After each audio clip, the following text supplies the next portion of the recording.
O'zbekiston Davlat xoreografiya akademiyasi Urganch filialida jaholatga qarshi ma'rifat bilan kurash hamda inson qadr qimmati va huquqlarining ustuvorligi taraqqiyot poydevori mavzusida ma'naviy ma'rifiy uchrashuv bo'lib o'tdi. Tadbirda filial direktori Maqsudjon Qo'chqarov, direktor o'rinbosarlari Atabek Saparbayev, Bobur Shahanov, Sanjar Otamuratov, bo'lim va markaz boshliqlari, filial xodimlari, o'qituvchilar hamda talabalar ishtirok etishdi.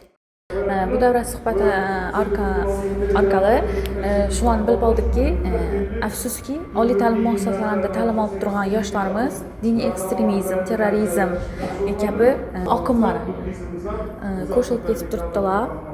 Bilakis yoki bilmagan holatda biz shuni tushunchalar bilib oldikki, ijtimoiy tarmoqlardan, Telegram, Facebook, Instagram singari ijtimoiy tarmoqlardan to'g'ri oqilona foydalanish, har xil diniy oqimlar joriy etgan videoroliklar yoki bir zapislar, ma'lumotlarni bilib bilmagan holatda o'rganmaslik, eshitmaslik, ko'rmaslik va boshqa bir do'stlarimizga, yaqinlarimizga tarqatmaslik.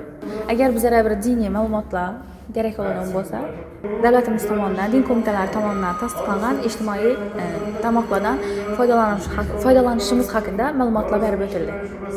Uchrashuvda quyidagi Xorazm viloyat hokimining jamoat va diniy tashkilotlar bilan aloqalar bo'yicha o'rinbosari, kotibiyati mudiri Faxriddin Razzakov, Xorazm viloyati ichki ishlar xodimi podpolkovnik Akram Xudoyberganov, din ishlari bo'yicha qo'mitaning Xorazm viloyat hududiy boshqarmasi, Urganch shahar bo'yicha bosh mutaxassisi Oybek Vaisovlar ham qatnashib, o'z fikr-mulohazalarini bildirishdi. Mana bugun O'zbekiston Davlat xoreografiya akademiyasi Urganch filialida jaholatga qarshi ma'rifat mavzusida ochiq davra suhbati o'tkazildi. Talabalarimiz hamda soha mutasaddilari ishtirokida bo'lib o'tdi.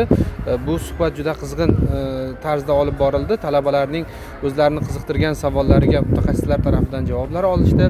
Qolaversa, ijtimoiy tarmoqlarda soha nuqtai nazaridan to'g'ri oqilona foydalanish, ijtimoiy tarmoqlardagi zararli bo'lgan saytlarga ta'sirga tushib qolmaslik mavzusida tushuntirish ishlari olib borildi. Tadbir davomida ma'naviy ma'rifiy qarashlarni mustahkamlash, yoshlarni yot g'oyalardan asrash, inson qadr qimmati va huquqlarining ustuvorligini targ'ib qilishga oid fikrlar bildirildi.